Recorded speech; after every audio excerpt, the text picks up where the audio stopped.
Mengenal sosok Menlu Selandia Baru Nanaya Mahuta, suku asli Maori bertato di dagu.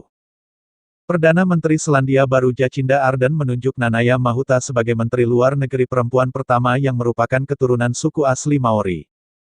Nanaya Mahuta, yang merupakan Maori penduduk asli Selandia Baru, 4 tahun lalu juga menjadi anggota parlemen perempuan pertama di negara itu yang mengenakan moko kawai, tato tradisional di dagunya. Menteri Luar Negeri negara itu sebelumnya, Winston Peters, juga orang Maori. Saya merasa terhormat bisa memimpin percakapan di luar negeri, kata Mahuta, menurut penyiar nasional radio Selandia Baru seperti dilansir dari CNN.com. Partai Buruh Kiri Tengah Perdana Menteri Jacinda Ardern terpilih kembali dalam pemilu bulan lalu, memenangkan 49,1% suara menurut hasil awal. Partai itu juga menguasai 64 dari 120 kursi parlemen dan menjadi yang pertama memenangkan mayoritas sejak sistem politik negara saat ini diperkenalkan pada tahun 1996. Parlemen Selandia Baru yang akan datang akan menjadi salah satu yang paling beragam di dunia. Hampir setengah dari anggota parlemen negara itu adalah perempuan, secara signifikan lebih tinggi dari rata-rata global 25%. Sekitar 10% dari parlemen yang masuk secara terbuka adalah LGBTQ, lebih tinggi dari pemegang gelar sebelumnya, Inggris, di mana sekitar 7% dari anggota House of Commons secara terbuka menyatakan sebagai gay, menurut penyiar nasional television Selandia Baru. Wakil Perdana Menteri Selandia Baru Grant Robertson juga gay. Ini adalah kabinet dan eksekutif yang didasarkan pada prestasi yang kebetulan juga sangat beragam dan saya bangga akan hal itu, kata Ardern hari Senin saat mengumumkan kabinetnya. Mereka mencerminkan Selandia Baru yang memilih mereka, tambahnya. Siapakah Nanaya Mahuta?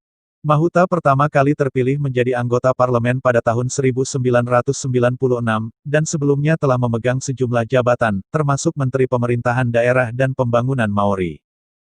Dia berhubungan dengan mendiang Ratu Maori Te Arikinui Te Atairangi Kaahu, dan Raja Maori saat ini Kingitu Heitia, menurut RNZ.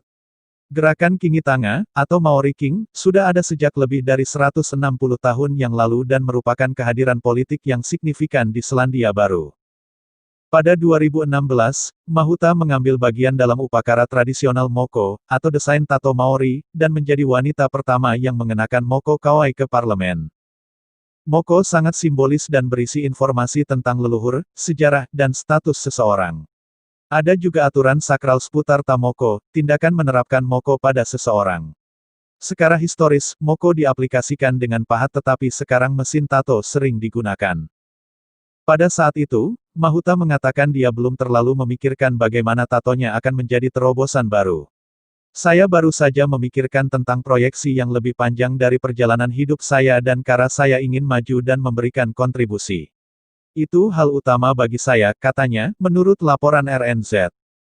Rukuwai Tipene Allen, seorang jurnalis politik Maori Television yang juga memakai moko kawai, mengatakan penunjukan Mahuta sangat signifikan. Wajah pertama yang dilihat orang di tingkat internasional adalah seseorang yang berbicara, terlihat dan bersuara seperti Maori, katanya. Wajah Selandia Baru adalah pribumi. Dia mengatakan fakta bahwa Mahuta memakai moko kawai sangat memberdayakan. Ini menunjukkan bahwa budaya kita memiliki tempat di tingkat internasional, bahwa orang-orang melihat pentingnya Maori, dan titik perbedaan yang dibawa oleh Maori ke peran seperti itu, tambah Tipene Allen. Mengenakan tanda leluhurnya menunjukkan kepada orang-orang bahwa tidak ada batasan ke Maori dan kemana mereka bisa pergi, ujarnya. Politisi dari kedua kubu mengucapkan selamat kepada Mahuta atas pengangkatannya sebagai Menteri Luar Negeri, dengan Simon Bridge, mantan pemimpin Partai Nasional Kanan Tengah, mengatakan ini adalah waktu yang penting secara internasional dan Anda akan menjadi hebat. Sedangkan politisi Partai Hijau Golriz Gahraman, yang merupakan anggota parlemen pengungsi terpilih pertama di Selandia Baru, memberi selamat kepada Mahuta, dengan mengatakan, sangat menarik bahwa negara itu, mendekolonisasi, suaranya dalam urusan luar negeri.